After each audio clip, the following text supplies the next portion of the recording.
Юу яцгаан залуучууд бүсгүйчүүд Арлын Японоос завгүй ав мэдчилж байна. Энэ удаа та бүхэнд 2023 онд шинээр гарсан Hard Days гэдэг Японы киноны товчлыг хүргэе. Маш сонирхолтой кино байгаа. Дуустал нь үзээрэй. Монгол хэлээр ер нь байхгүй юм шиг байна лээ. За тэгээд кинонд орцгоё. 12 сарын 29-ний үйл явдлаар кино эхэлнэ. Ажлаа тараад гэрлүүгээ яаран явах цагдаа. Түүнийг Кудо гэдэг энэ каноны маань гол дүр. Түүнийг Якузагаас мөнгө авсан хэрэгээр дотоодын шалган цагдаа шалгахаар болсон. Дээрээс нь ээжийнх нь биеийн муу эмнэлэг рүү яарч яваа нь энэ байлаа. Усан борооноор хурдтай явж байхад хаанаас ч юм гинэт урд нь хүн гарч ирээд түүнийг дайрж орхиноо. Балмагдаад гараа харахад дайрсан хүн бараг үхсэн байлаа. Айж сандран яах хийхээ бодож байтал эргүүлийн цагдаагийн машин гараад ир. Бодож тэр цогцыг нуухаар шид. Ингээд машиныхаа багажинд хийн түүнийг авч яв. Багажинд цогцтой эмнэлэг рүү яаран явж байтал зам дээр эргүүл гарсан байлаа. Түүнийг зогсоон үлээлгэхийг хүснэ. Көдөө жоохон уусан байсан. Гэхдээ би цагдаа гээд тэмдэгэ үзүүлтэл түүний танил түүнтэй муу харилцаатай цагдаа гарч ирэн заавал үлээлэг гинэ. Дээрээс нь машиных нь урдчил хагарсан байхыг харан түүнээс машинаасаа гарахыг шаардна. Бороотойд гадаад ярилцаад зогсож байтал багажнаас нь уцсны дуу гархан тэр. Нөгөө цагдаа гайхан эндээс дуурж байна онгойлго гээд шалгах гэтэл Көдөө хамаг чадлаараа эсэргүүцэн биднэртээ барьцаалтан авч байлаа. Энэ үед ардаас нэг машинтай цагдаа ирнэ. Түүнийг Язаки гэх бөгөөд энэ каноны маань эсрэг дүр. Дотоод шалгалтын цагдаа байлаа. Би чамаас Якузагаас мөнгө авсан хэрэгээр асуух хэдэн зүйлс байна. Яг одоо надтай хамт яв гэхэд ээж маань өнгөрсөн. Тийм болохоор би яаралтай эмнэлэг рүү явах хэрэгтэй байна. Эмнэлэг дээр очичоод би шууд буцаад ажил руугаа явъя. Тэнд уулзъя гэж тохироод ашгүй нэг юм тэндээс хөдлөнө. Көдөө эмнэлэг дээр ирэхэд ээж нь өнгөрсөн байлаа. Эмнэлгээс аль болох оршуулгын газрыг хийх газраа олохыг сануулна. Энэ хооронд цагдаагийн газар дотоод шалганы цагдаа ярин Көдөг ажил дээр иртэл би энд хүлээнэ гэд хүрээд ирнэ. Арган сандран Көдөө руу ярин хүргийн ирэхийг сануулхад Көдөө ээж нь өнгөрсөн ажил ихтэй байна гэд маргааш очио гэд газ салгана. Көдөө оршуулгын ажлыг хийх газрыг олон өнгөрсөн ээжигээ тэнд хүргээд байж байтал дарга нь дахиад залгана. Хаана байна? Би очиж байна. Наанаас хөдлөхгүй хүлээж байгаарай гинэ. Көдөө сандран машины ард байгаа цогцыг яах талаар бодноо.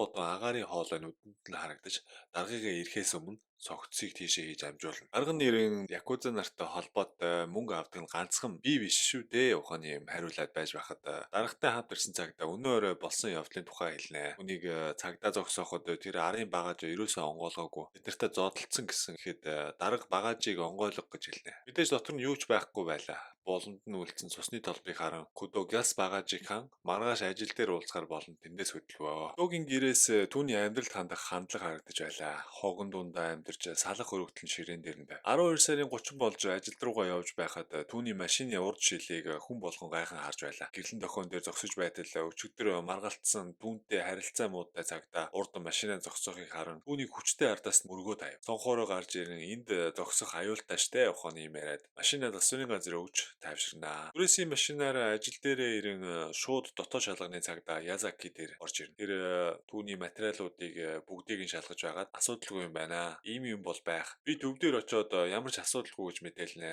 Харин надаас нууж байгаа өөр юм танд байна уу? Би таны царайг хараад л мэдэж байна. Хэрв нууж байгаа юм байвал үнэнгээ хэл. Би танд туслая гэхэд Көдөө байхгүй, нуусан юм байхгүй. Язаки за ойлголоо гэд гараад явнаа. Көдөө эндээс гарan ээжийнхээ оршуулгыг үлдэх газар дээрээ очино. Эндхийн ажилтан өнөөдөр эндээ ингэж байлгаад маргааш авч явна чандарлнаа гэх үгийг сонсон. Түүнд нэг муухай санаа төрөв. Өнгөрсөн ээжийг нь байрлуулж байгаа өрөө болон гаднах агаарын хоолой хоёр хоорондоо холбоотой байлаа. Тогтцыг тэр хоолойгоор чирэн оруулж ээж дээрээ хийн цуг шатаах санаа төрөв. Тэр ихнэр хүүхэд хоёртоо хэлэн би ээжтэйгээ салгах ёс хийн энэ удаа энд хонно гэж хэл. Тэгээд тэд нарыг явсны дараа агаарын хоолойгоор цогцыг чирж гарнаа. Тэр хитрхи чимээтэй яарууж ирж байлаа.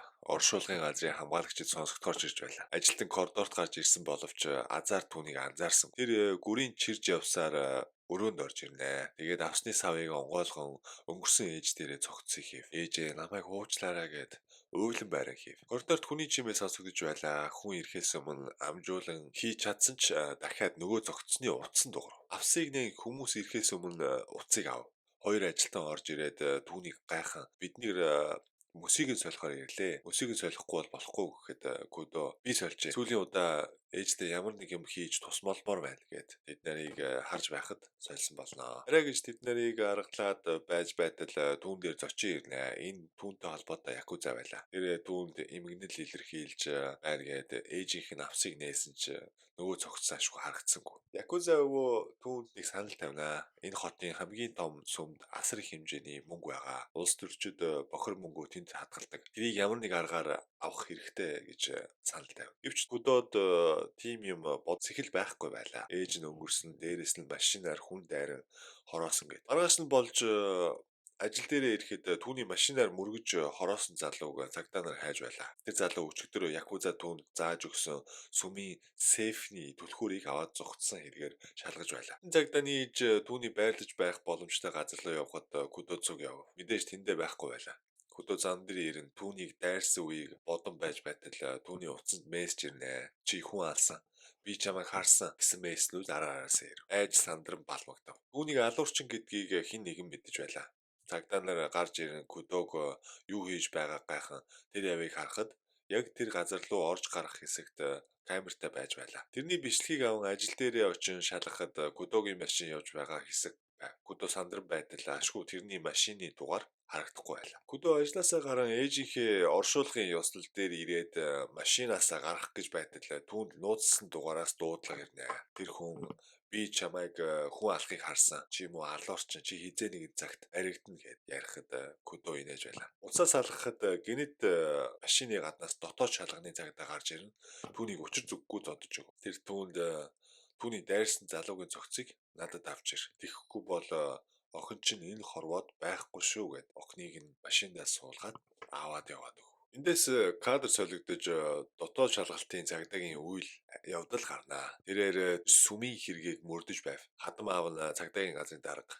Хадам аав нь тэр сүмтэй өөрөө холбоотой болохоор өргөнөө хурдан тэр сейфний түлхүүр хулгайлсан залууг олохыг тушаал. Язаки тэндээс гарan өвгөн якуза дээр ирж сейфний түлхүүр хулгайлсан зогтсон залууг олоод өгөөч гэж гуйв. Мэдээж чагналт нь 1 сая йен өгнө гэд яваад. Оройд гэртээ ирнэ. Маргааш энэ хоёрын хормын өдөр байлаа. Түүний царайнаас харахад л дарга ааваас нь болж охинтой сууж байгаа нь илт мэдэгдэж байна. Энэ хооронд тэр түлхүүр хулгайлсан залуутай харилцаж байлаа. Учир нь тэр хоёр нийлж сүмийн мөнгийг хулгайлах бодолтой байж. Гэвч нөгөө залуу морьсон байлаа.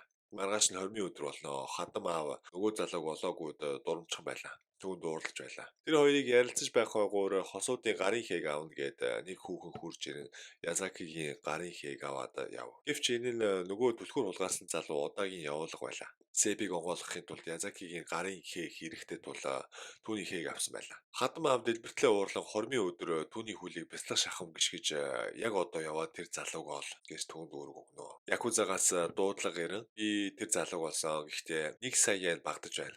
Би түүний юу авч яваа гэдсэн. Тэгэхээр үнэ өсгөөд 100 сая болгоно гэхэд залууч зөвшөөрөн удаагийн байга газар руу явж очив. Язаки түүнийг буутаа хүлээж байлаа. Удаа орж ирээд ярилцаж байгаад арай хийж зугтах боловч зугтах замдаа буудуулнаа. Хэд буудуулаад яг машины зам дээр гарan машинд дайруулна. Энэ дайрсан хүн нь Кудо байлаа. Тэр буугаар буудуулаад өөхөх гэж байгаа хүн дайрсан байлаа. Язаки түүнийг хэсэг харж зогсоход тэр цогцыг аван зогтов. Энэ үйл явдал киноны ихэнд болсон тул та бүхэн мэдэж байгаа бах. Тэр өөрөө хадам аав уурлаа. Удааг олоогүй бохимдож гольфийн цохиураар Язакиг зодно. Язакигийн төвчээр нь хязгаартай хурж зүрн түүнийг зодож бараг шахуу алж орхив. Эндээс дахиад Кудогийн үйл явдал эхэлнэ. Тэр Язакид зодуулчаад ээжийнхээ оршуулгын үйл ажиллагааг дуусгахаар ирнэ. Охин нь ямар байдалд орсныг бүгдийг их нэртэй хэлнэ. Оршуулгын ажлын дараа би зохицуулах болохоор зүгээр гэж түүнийг тайвшруулнаа. Энэ хооронд түүний цагдаагийн хамтрагч одоогийн камерны бичлэгээс түүний машины дугаар болохыг олж мэдэв. Кудод байршлын мессеж ирв. Тэр цогцыг тэнд аваачиж охиноо сольж авах болцолтой байв. Цогц нь ээжийнх нь авсанд байгаа болохоор цогцыг чандралхаас өмнө тэндээс гаргах шаардлагатай болов. Яг чандралах газар руу хийгээд явах гэж байтал худлаа уцаар ярих гэж байгаа дүр үзүүлэн чандралах газрын арын хэсэгт орж цагдаагийн тэмдгээ харуулan арай гэж зогсооно. Тэгтэл ажлынхын газрын залуу ирж юу болж байгааг асуухад түүнд бүх учраа хэлнэ. Эндээс цогцыг гаргаад шалгахад нуруундаа бууны сорвтой байв. Түүнийг машинаар дайрахаас өмнө үхэж байсан гэдгийг Кудо соёл олж мэдэв. Тэр үед удаагийн удсанд дуудлага ирж түүнтэй хамт мөнгө хулгайлах гэж байсан хүүхэн байлаа. Кудо хоолоогоо өөрчлөн удаа мэт ярьж түүнтэй очиж уулзахар болов. 2 цагта хүүхнийг барьж хүлээн одоогийн биеийг шалгаж байв. Ямар төлөвлөгөөтэй байсан зэрэг бүгдийг олж мэдэв. 2 цагта хамтдаа цогцыг авч өгөөд охиноо авъя гэсэн бодолтой явах гэж байтал дуудлага ирнэ. Язаки байлаа. Тэр түүнийг өөр цагдаатай хамт явааг мэдэн машинаас гарч ярихыг санал болгоно. Тэр машинаас гармагц кранаар машины дээрээс асар том төмөр унгаж хамт явсан цагдааг нь алж орхив. Түүнд ямар ч цагдаад хэлэх хэрэггүй. Ганцаараа газ цогцыг авч ирэхийг шаардна. Удаа цогцын хурууг нь тастаад машинд ачин яв. Тэр замдаа якуза өвөөгөөс тэсрэг бөмбөг аван бэлдэн очив. Цогцон дотор тэсрэг бөмбөгийг хийгээд цагт харуулад аваад очив. Тэр түүнд охиныг өгөн цогцыг машинд ажихыг шаардна. Аз болж Язаки түүнийг аалахыг хүссэнгүй. Надтай хамтруул яасан ухааны юм ярьж байхад бөмбөгөн дэлбэр машинтайгаа хамт голын ус руу унана. Удаа бууга гаргаж ирэн гарч ирэхийг хүлээсэн боловч тэр гарч ирсэнгүй.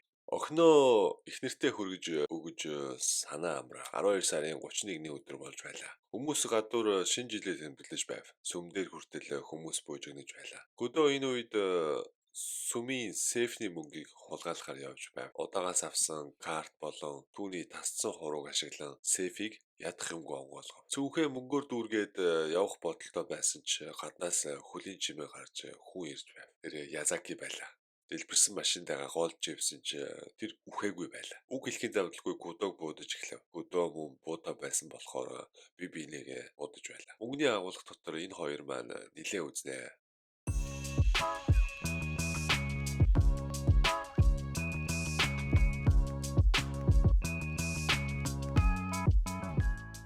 Гудоо шархацсан байлаа. Арай хийж тэндээс зугтах гэж байхад дахиад буудуулан хөлөндөө шархавна. Гадаа гарын оршуулган дээгүүр бас баахан хөөцөлтөө. Гадуур шинэ жил болж чимээ шууган ихтэй болохоор мань хоёрын бууны дуу сонсогдохооргүй байлаа.